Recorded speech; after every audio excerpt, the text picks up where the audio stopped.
Solve this two-step equation.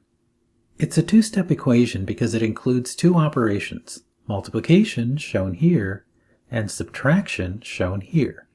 Let's take this equation and plug it into this template.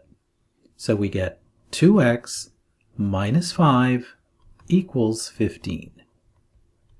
We need to get rid of this term with 5, so we need to add 5 to both sides. So we get 2x minus 5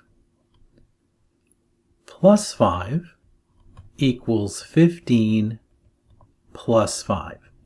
And you can see that we add 5 to both sides of the equation.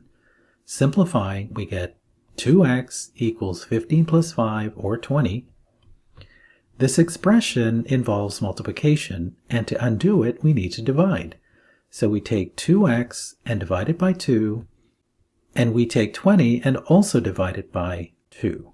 So you can see that both sides of the equation are divided by 2. Simplifying, we get x is equal to 10.